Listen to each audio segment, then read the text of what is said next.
8%. 8%. Juniper Hayes's laughter ricocheted across her minimalist office like shrapnel tearing through everything I'd built over 2 decades. At your age, Marin? We need fresh perspectives, not entrenched employees protecting legacy systems with outdated methodologies. The words dissolved into another cascade of laughter that shook her narrow shoulders, her Wharton MBA diploma gleaming behind her like a monument to her superiority. I stood motionless in that clinical space, gripping my leather portfolio containing 23 years of documented achievements, watching this 34-year-old CO with her razor-sharp bob dismiss decades of contributions. The binder held evidence of every critical project, every architecture I'd designed, every weekend I'd sacrificed while she collected performance bonuses large enough to purchase beachfront properties in the Hamptons. Marin Holt, by the way. 52 years old, Senior Director of Systems Architecture at CloudFirst Technologies, and until that precise moment, the type of professional who believed dedication eventually earns recognition. The type who remained faithful to one organization for 23 years while watching 30-year-old developers with half my expertise and double my enthusiasm for buzzwords leapfrog over me because they understood Instagram algorithms better than enterprise database optimization. My husband calls me principled. My daughters think I'm technologically ancient because I still prefer documentation over video calls. But what Juniper failed to comprehend, what none of them grasped, was that my supposedly antiquated methodology had maintained their precious infrastructure running flawlessly for over 15 years. While she studied disruptive business models at Wharton, I was in server facilities at 2 a.m. ensuring her multi-billion-dollar operation didn't collapse. The infrastructure modernization initiative I architected saved this company $4.7 million annually, I said, my voice thinner than I intended. The encryption protocols that prevented 6 major security breaches last year alone, including that distributed denial of service attack that could have bankrupted us. The predictive analytics framework that Juniper interrupted with a dismissive gesture, still chuckling as she reclined in her ergonomic chair that probably cost more than my car payment. Her office was steel and glass everywhere, panoramic windows overlooking Boston Harbor, contemporary sculptures that resembled random metal twisted into pretentious shapes. Everything calculated to intimidate, to reinforce the power structure. Everyone's expendable, Marin. Even veteran architects with multiple decades of tenure. If you believe your compensation should exceed current market rates, explore opportunities elsewhere. She fixed me with that rehearsed executive smile that never touched her cold eyes, the identical expression she wore during quarterly town halls where she discussed our family culture and shared values. Perhaps it's time to consider your next chapter seriously. Country clubs welcome new members year-round. I felt something fracture deep within me. Not heartbreak exactly, but something more fundamental. The bedrock of 23 years believing that eventually, proven capability would outweigh age discrimination. That loyalty would generate rewards. That the organization I'd helped grow from an 80-person startup into a 3,000-employee corporation would remember who built their foundation. I understand completely, I said softly, gathering my portfolio. The documentation trembled in my grip as I struggled to preserve whatever professional dignity remained. Through the transparent walls, I observed colleagues pretending not to notice, their eyes glued to screens while they absorbed every syllable of my humiliation. Listen, Marin. Juniper's tone shifted to that manufactured concern executives learn in leadership coaching. You're competent at traditional approaches, I'll acknowledge that. But you're costly. The board examines a senior architect earning $160,000 when we can hire 3 recent graduates for identical compensation. They bring energy, they grasp contemporary frameworks, they don't require constant guidance. That's pure economics, nothing personal involved. Nothing personal. As if 23 years of my existence was merely a financial transaction. As if the nights I'd worked until dawn resolving critical failures while she attended networking dinners weren't personal. As if missing my daughter's piano recitals and volleyball championships to maintain this company's operations wasn't personal. That moment crystallized my decision. The clarity struck me like ice water, washing away 23 years of corporate conditioning and conflict avoidance. If I represented just another replaceable component in her business apparatus, perhaps it was time to demonstrate how that apparatus functioned without me. I navigated back through the open concept workspace to my corner station. Yes, station, not even a proper office. After 23 years and a senior director title, I still occupied what amounted to an elevated cubicle because open floor plans encourage synergy and creative collision. My workspace was sandwiched between two recent hires who addressed me as ma'am and needed explanations for fundamental concepts like why we couldn't simply rebuild our entire production environment over a long weekend. The morning light flooded through floor-to-ceiling windows, illuminating rows of adjustable desks where 26-year-olds in graphic tees typed frantically on laptops, constructing tomorrow's solutions on the infrastructure I'd designed before they learned algebra.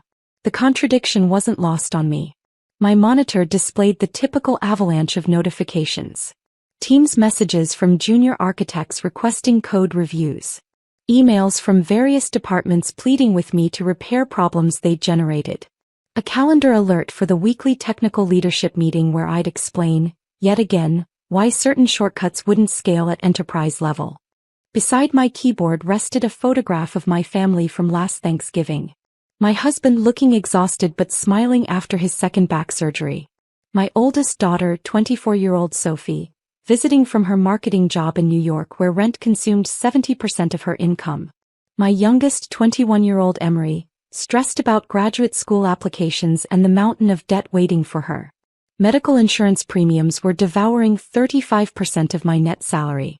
My husband's surgical procedures cost us $53,000 out of pocket last year, money we'd borrowed against our home equity. Sophie's student loans were draining our savings faster than I could replenish them.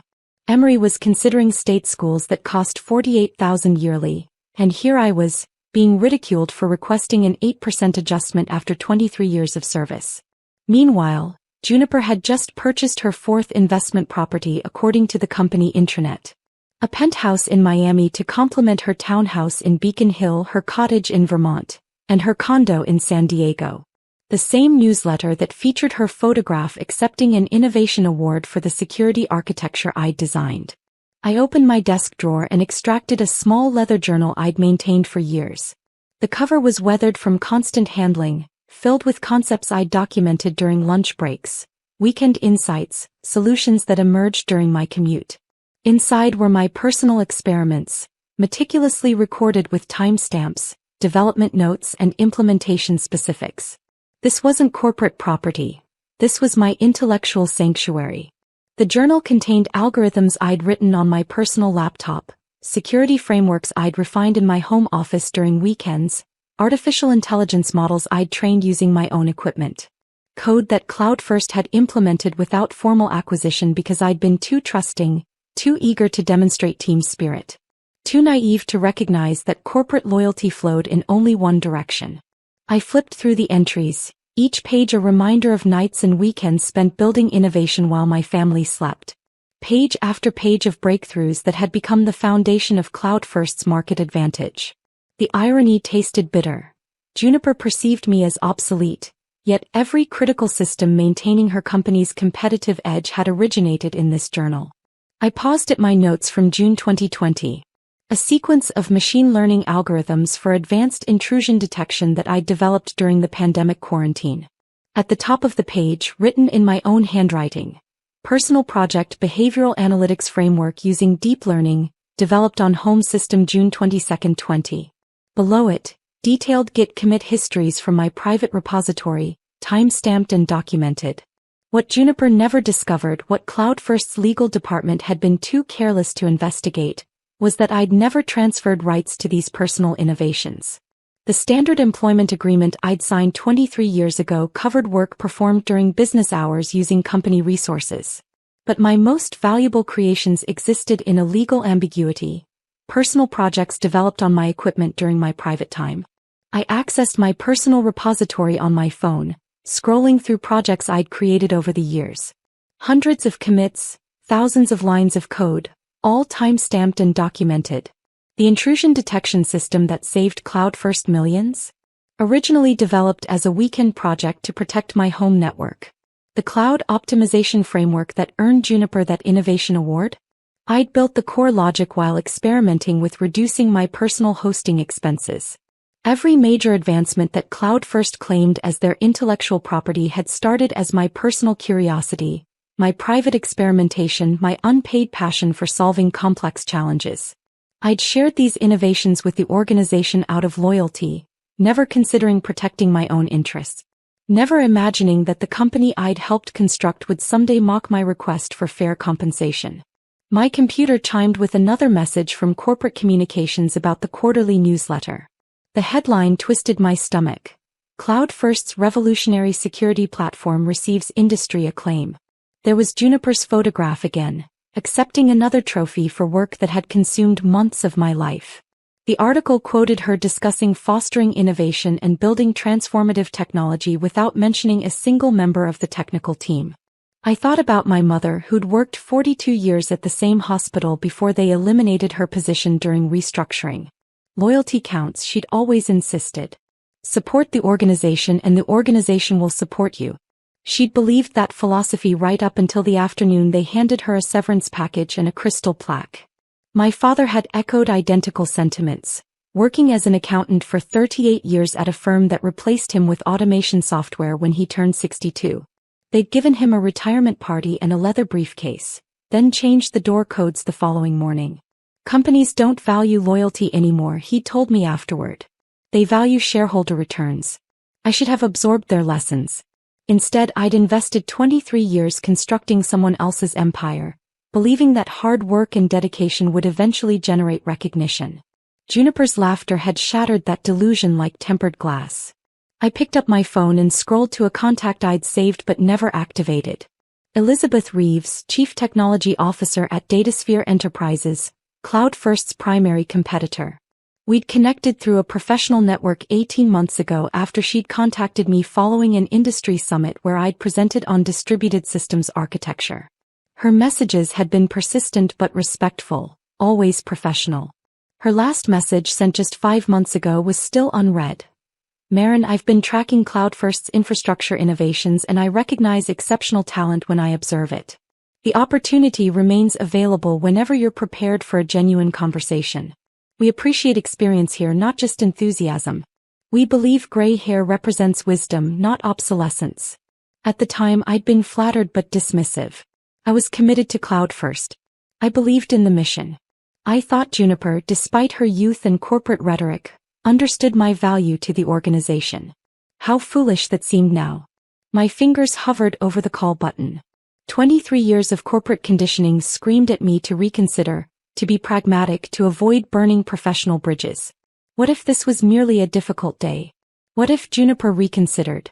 What if I could find a way to operate within the existing structure instead of abandoning it? Then I remembered her words. Perhaps it's time to consider your next chapter seriously. The dismissive wave of her hand. The way she discussed me like I was obsolete equipment requiring disposal. The complete absence of respect for everything I'd built for this organization. I thought about my husband recovering from surgery while worrying about medical expenses. About Sophie, working 30 hours weekly at a coffee shop to help cover living expenses because her father and I couldn't afford to provide her a better situation despite 23 years of loyal service. About Emery, who'd already started discussing community college instead of graduate school because she didn't want to burden us with debt. My family deserved better than a mother who accepted being undervalued. They deserved someone who fought for what she was worth, who refused to be discarded like deprecated software. Juniper had made it clear that loyalty meant nothing to her. Perhaps it was time to show her what disloyalty looked like. I pressed call. Elizabeth Reeves speaking. The voice was warm, confident, with none of the artificial corporate enthusiasm I'd grown accustomed to at CloudFirst. Genuine confidence, not the manufactured variety that came from business school programs. This is Maren Holt from CloudFirst. I think it's time we had that conversation you mentioned. There was a pause, then authentic excitement in her voice. Maren, I was beginning to believe you'd never reach out. I've been following your work for years. Are you finally ready to explore opportunities where experience is genuinely valued? I looked around the open workspace at the sea of young faces hunched over their screens, at the glass-enclosed offices where managers younger than my daughters made decisions about systems they didn't comprehend. At the corner office where Juniper was probably already strategizing how to replace her expensive veteran employee with hungry young talent. I'm ready, I said. When can we meet? How about dinner tomorrow evening? I know a place in Cambridge where we can talk privately. Say 7 o'clock? I checked my calendar. My husband had his physical therapy session tomorrow evening, The girls would be at their respective activities. Perfect timing to start planning my future without CloudFirst's involvement. I'll be there, I said. As I disconnected, I felt something I hadn't experienced in years. Not excitement exactly, but purpose. The sensation that I was finally taking control instead of letting others define my worth. Juniper thought I was replaceable? We were about to discover just how mistaken she was. 5 hours later, I sat across from Elizabeth Reeves at Harvest in Cambridge, a restaurant that required reservations a month in advance. She'd made one phone call and secured us a private corner table. That told me everything I needed to understand about DataSphere's influence in the technology sector. Elizabeth was in her mid-50s, silver-haired and sharp-eyed, wearing a tailored blazer over dark jeans. No corporate costume, no power suit. She looked like someone who'd built systems with her hands before she'd learned to manage budgets. When she shook my hand, her grip was firm but not aggressive, the handshake of someone who didn't need to prove anything. "I've been following your work for years, Marin," Elizabeth said, studying me over her wine. "Or rather, I've been following the sudden advances in CloudFirst security capabilities that mysteriously corresponded with your project timelines on professional networks. That behavioral analytics system for the Atlantic financial contract. My team attempted to reverse engineer the methodology for 8 months and couldn't replicate it." I felt a knot in my stomach mixed with pride. Someone had actually noticed. Someone understood the technical complexity of what I'd built. "How did you know that was mine?" I asked. Elizabeth smiled and took a sip of her drink. "Because Juniper Hayes doesn't have the technical background to understand even the fundamentals of machine learning algorithms, let alone architect them. I've seen her speak at conferences. She's excellent at buzzwords, terrible at substance. And because innovation doesn't just materialize randomly. Someone with deep expertise had to construct those systems." She leaned forward, lowering her voice. "Plus, I have contacts throughout the industry. People talk. Your reputation among actual engineers is exceptional, even if management doesn't seem to recognize it. Half the infrastructure architects in Boston know your work, even if they've never met you personally." I took a sip of wine, gathering my thoughts. The restaurant hummed with conversations about funding rounds and acquisitions, the soundtrack of an industry that worshipped youth and disruption. Here I was, a 52-year-old architect in a world that thought innovation peaked at 30. "What exactly are you offering?" I asked. "Vice President of Engineering position, oversight of our entire cloud infrastructure division. Base compensation $290,000, full equity package that vests over 4 years, and a team of 12 senior engineers. Emphasis on senior. Average age on the team is 47. We believe experience creates better systems than enthusiasm." My breath caught. 290,000 was nearly double my current compensation. Enough to pay for my husband's treatments without touching our retirement accounts. Enough to help both daughters with their expenses without drowning in debt. Enough to finally stop choosing between financial security and family needs. But more importantly, Elizabeth continued, recognition. Your name on patents. Your profile in industry publications. Credit for the innovations you create. We're not interested in executives taking credit for engineering work." He paused, studying my expression. "And if you brought your personal innovations with you, theoretical systems you developed on your own time using your own resources, we have a proper intellectual property acquisition process. Fair market compensation for proven technology." Something flickered in Elizabeth's eyes. Understanding. She'd done her research, knew about the legal gray areas that larger companies often ignored. DataSphere wasn't just offering me a position. They were offering to properly value intellectual property that CloudFirst had taken for granted. I pulled out my leather journal and placed it on the table between us. "I have repository commits and development documentation proving these systems were personal projects. CloudFirst implemented them, but they never formally acquired the rights." Elizabeth's eyes widened as she flipped through pages of algorithms, each entry dated and documented. Years of weekend work, personal passion projects that had become the foundation of CloudFirst's competitive advantage. "This is comprehensive. How much of CloudFirst's security infrastructure is based on your personal work?" "Approximately 65%, I said quietly. "The core intrusion detection algorithms, the cloud optimization frameworks, the automated incident response systems, all developed in my home office before the company implemented them." Elizabeth closed the journal and met my eyes. That's quite an oversight on their legal team's part. Juniper doesn't value senior functions, I said, echoing the CEO's dismissive attitude. Including legal, apparently. She's too focused on hiring fresh talent to worry about protecting existing assets. We spent the next 3 hours discussing technical details, team structures and project timelines. Elizabeth understood the complexity of enterprise-scale systems in a way that Juniper never had.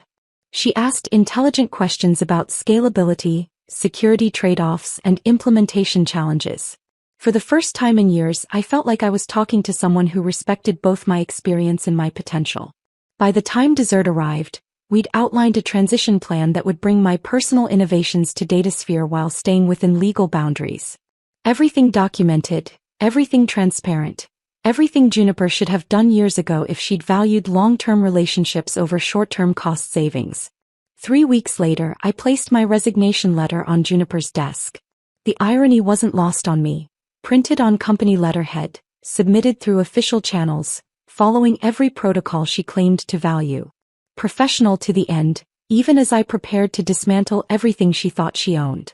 She barely looked up from her laptop, her attention divided between emails and a video conference she'd muted. The multitasking that passed for leadership in her generation. 3 weeks' notice, she scanned the letter quickly. Where are you going? I'd considered lying, crafting some story about consulting or early retirement.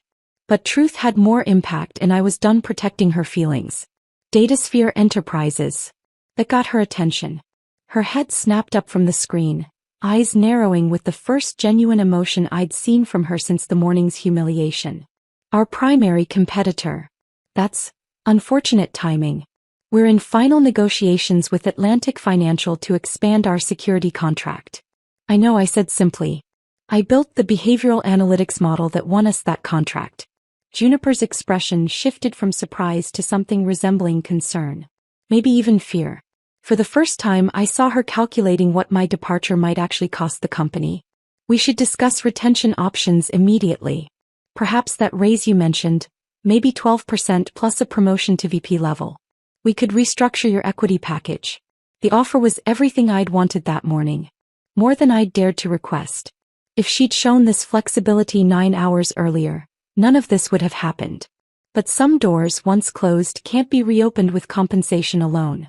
The offer from DataSphere is $290,000 plus equity, I said. But more importantly, they value experience over age discrimination. She laughed, but it sounded hollow now, nothing like the confident dismissal from her office. They're overpaying by at least 150%. You'll be disappointed when they realize a 52-year-old architect can't adapt to their development velocity. I smiled, feeling that strange new confidence that came from finally knowing my worth. We'll see who's disappointed. My final 3 weeks at CloudFirst were surreal. Suddenly, colleagues who'd barely acknowledged me for years wanted to have lunch, pick my brain about projects, understand systems they'd ignored. Middle management scrambled to document processes they'd never bothered to learn, realizing too late that institutional knowledge walked out the door with the people who created it. I completed every transition document with professional thoroughness, trained my replacement, a 28-year-old named Austin who seemed both eager and terrified, and backed up all my personal project documentation. I also made careful copies of every email where I'd shared innovations with the company, creating an evidence trail of CloudFirst's failure to properly acquire what they'd freely used. I walked out of CloudFirst's glass headquarters for the last time at 6 o'clock on a Friday in April. By Monday morning, I was sitting in my new corner office at DataSphere, explaining to my team of 12 senior engineers how we were going to revolutionize cloud infrastructure. Real engineers with real experience. The oldest was 56, the youngest was 41. People who understood that wisdom and energy weren't mutually exclusive. 7 weeks later, the first implementation of my security framework went live at DataSphere. The same algorithms Juniper had dismissed as outdated legacy thinking were now detecting threats 96 hours before they materialized. Processing speeds increased 42%. False positives dropped by 68%. Our sales team had data proving we could outperform CloudFirst's best metrics by significant margins. The machine learning models I'd trained in my home office were predicting attack patterns with 96% accuracy. The intrusion detection system that had saved CloudFirst millions was now saving DataSphere's clients even more, with my name properly credited on every patent filing. For the first time in 23 years, my innovations belonged to me legally and professionally. The morning Atlantic Financial announced they were terminating their contract with CloudFirst and switching to DataSphere, my phone started ringing. First call was from a technology publication wanting to interview the architect behind DataSphere's security breakthrough. Second call was from an investment firm interested in licensing our threat detection technology. Third call was from Juniper. I let it go to voicemail. She called 9 more times over 3 days before leaving a message that I saved for posterity. Maren, this is Juniper. We need to discuss consulting opportunities immediately. CloudFirst is prepared to offer a substantial compensation package for your expertise. Please call me back as soon as possible. We made a mistake. The admission felt hollow. Too little, too late, motivated by panic rather than recognition. I didn't return the call. 6 days later, Juniper was waiting beside my car in the DataSphere parking garage. She looked different. Exhausted, stressed, none of the polished confidence from that morning when she'd laughed at my raise request. The power dynamic had shifted completely and we both knew it. This is inappropriate, I said, maintaining distance while fishing for my car keys. You've put 240 jobs at risk, she said, her voice urgent and desperate. CloudFirst is facing an existential crisis because of the intellectual property you took. I didn't take anything that belonged to CloudFirst, I replied calmly. I took my personal intellectual property that CloudFirst used without proper acquisition. Your legal team never did their due diligence, and you never valued experienced personnel enough to care about the details. Juniper stepped closer, desperation evident in her bloodshot eyes.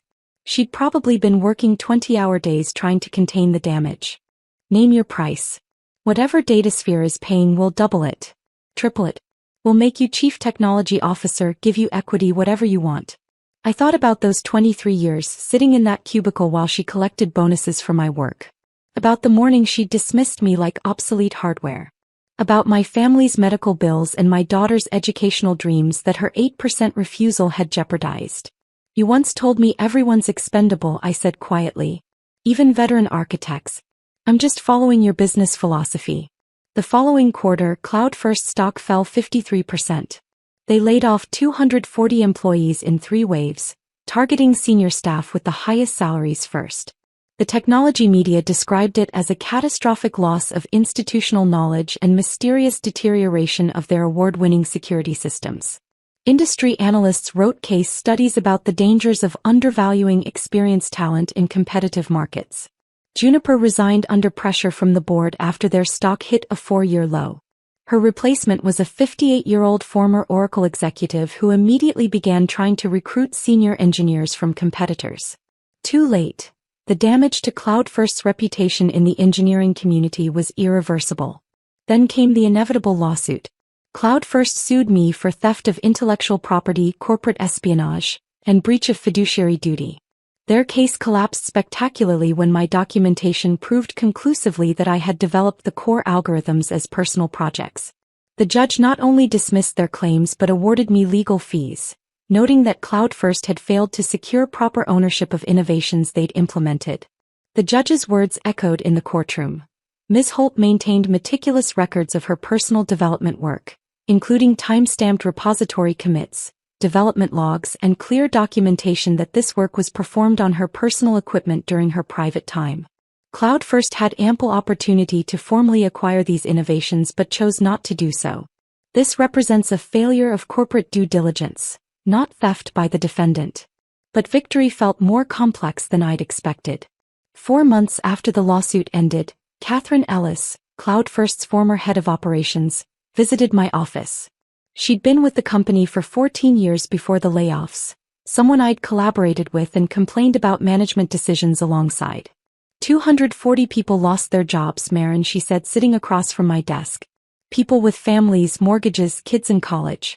Was your revenge worth destroying their livelihoods? The question hit harder than any lawsuit. I'd focused so intently on Juniper's arrogance that I'd underestimated the collateral damage. You're right to be angry, I said. That's why DataSphere has hired 94 former CloudFirst employees in the last 5 months, including everyone from your operations team who wanted to join us. Catherine's expression softened slightly. And the others? The ones who can't relocate, who are too specialized, who are approaching retirement.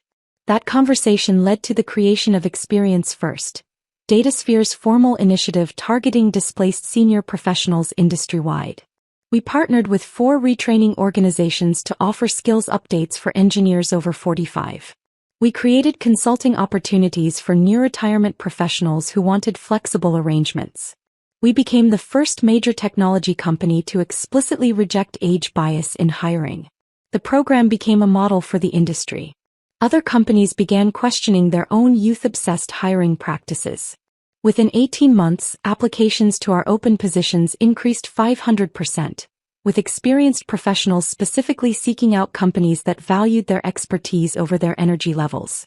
We also established a mentorship program that paired senior architects with younger developers, creating knowledge transfer that benefited everyone. The younger engineers learned from decades of experience, while the senior professionals stayed current with emerging technologies. It was the collaboration model that should have existed at CloudFirst but never did because Juniper saw experience as a liability rather than an asset. 10 months after leaving CloudFirst, I received the Computing Professionals Association Lifetime Achievement Award for contributions to cloud security architecture. Standing at that podium, looking out at an audience full of gray-haired engineers and young developers working together, I thought about Juniper's comment regarding my next chapter. She'd been wrong about everything. We weren't expensive legacy employees protecting outdated approaches.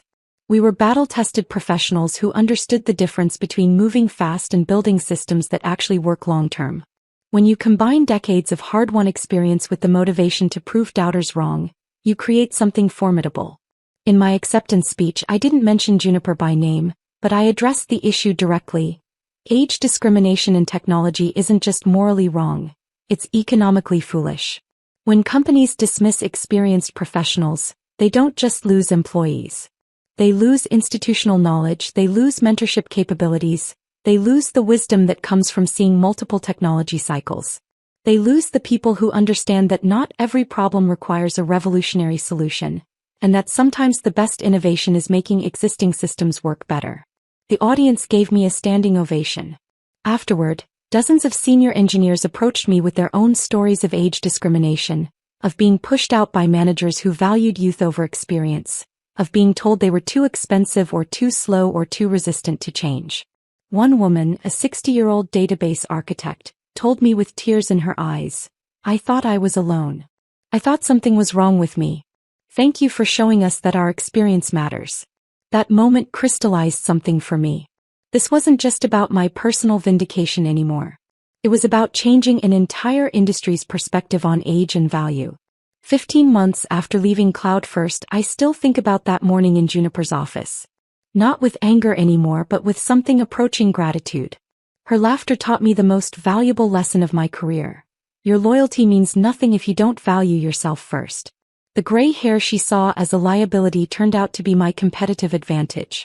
The experience she dismissed as outdated became the foundation for innovation that her company couldn't replicate. The knowledge she took for granted became the asset that transformed her competitor into an industry leader. Last month, CloudFirst made headlines again, acquired by a larger corporation for a fraction of their previous valuation. The company I'd helped build from 80 employees to 3,000 was absorbed into someone else's portfolio, dismantled by leadership that confused energy with competence, disruption with innovation. The acquiring company reached out to me, asking if I'd consider returning as their chief technology officer to help rebuild what had been lost. I declined politely. Some bridges once burned shouldn't be rebuilt. Besides, I was too busy building something better at DataSphere. My team at DataSphere now numbers 47 engineers with an average age of 49. We've filed 32 patents in the last year alone. Our security framework is now licensed by 17 Fortune 500 companies. We've prevented hundreds of millions of dollars in potential security breaches. And every innovation carries proper attribution to the engineers who created it. The financial impact on my family has been transformative. My husband's medical expenses are no longer a source of constant anxiety. Sophie moved into a better apartment and started saving for a down payment on a condo. Emery was accepted into her top-choice graduate program with enough financial support that her debt will be manageable. We're not wealthy, but we're secure. something that felt impossible during those final years at CloudFirst. More importantly, I've rediscovered my passion for the work itself. At CloudFirst, I'd become so focused on survival, on proving my worth, on fighting for recognition, that I'd lost sight of why I became an engineer in the first place. At DataSphere, I spend my time solving interesting problems, mentoring talented engineers, and pushing the boundaries of what's possible in cloud security.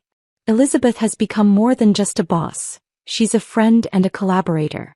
We have heated technical debates about architecture decisions, we challenge each other's assumptions, we build better systems because we respect each other's expertise.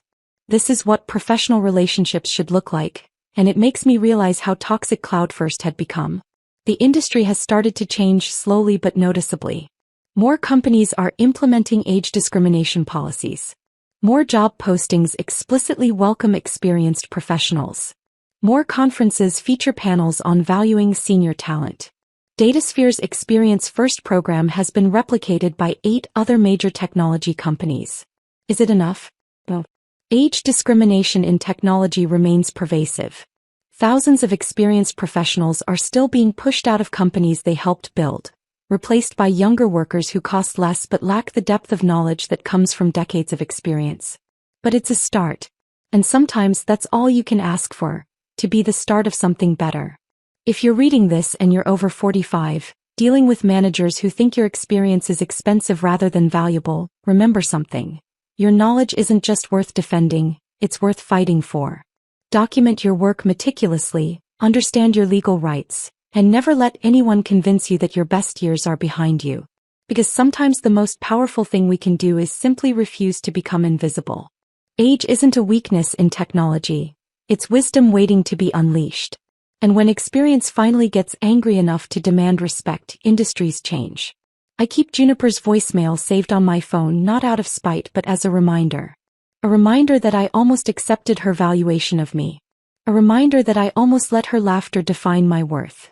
A reminder that standing up for yourself even when it's terrifying, even when it might fail, is always better than accepting diminishment. The algorithms are still running better than ever. My name is on the patents, properly credited. And somewhere in Boston, a former CEO learned not to laugh at senior engineers asking for their worth. Last week, I received a LinkedIn message from a 47-year-old engineer at another company facing similar age discrimination. She'd read an article about my story and wanted advice. We talked for 2 hours about documentation, legal rights, and knowing your worth. By the end of the conversation, she'd decided to start exploring opportunities at companies that valued experience. This morning, she messaged me again. I accepted an offer at a competitor. 25% raise, VP title, and they're excited about my experience, not worried about my age. Thank you for showing me it was possible. That's when I realized the real victory wasn't defeating Juniper or watching CloudFirst struggle. It wasn't the awards or the patents or the salary increase. The real victory was showing other experienced professionals that they don't have to accept diminishment. That their knowledge has value. That age discrimination isn't something we have to tolerate. Every time someone stands up for their worth, the industry changes a little more. Every time an experienced professional refuses to be invisible, companies are forced to reconsider their assumptions. Every time we document our innovations and protect our interests, we make it harder for the next generation to be exploited. Juniper Hayes taught me that lesson, though not in the way she intended.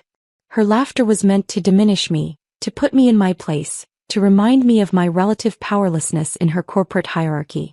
Instead, it ignited something that had been dormant for years. The recognition that I was worth more than I was receiving, and the determination to claim that worth. The gray hair she mocked represents 23 years of learning from mistakes, of solving problems that didn't have obvious solutions, of building systems that needed to work under pressure. It represents resilience and adaptability and the kind of deep expertise that you can't learn from online courses or boot camps. Young engineers bring energy and fresh perspectives and enthusiasm for new technologies. That's valuable, genuinely valuable. But experienced engineers bring context and judgment and the wisdom to know which innovations are actually improvements and which are just old problems with new names. That's equally valuable, and companies that don't recognize it will keep losing their institutional knowledge to competitors who do. DataSphere's success isn't because we only hire experienced engineers. It's because we value experience as much as we value energy. Our teams include people in their 20s working alongside people in their 50s, learning from each other, challenging each other, building better systems together than either group could build alone. That's the future of technology if we're smart enough to create it. Not youth replacing age, but youth and age collaborating as equals. Not dismissing decades of experience as outdated, but recognizing it as the foundation on which innovation builds. Juniper's mistake wasn't just undervaluing me personally.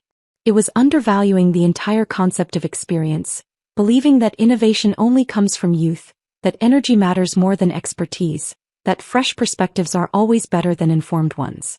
She learned otherwise expensively. Cloud First learned otherwise catastrophically. And hopefully, other companies watching from the sidelines learned something too, that laughing at senior engineers asking for fair compensation is a very costly form of entertainment. The algorithms are still running. My name is on the patents. My team is building the future of cloud security. And somewhere in Boston, perhaps other CEOs are thinking twice before dismissing experienced employees as expensive legacy liabilities. Because we're not expensive. We're valuable. And there's a difference. One that Juniper Hayes learned too late.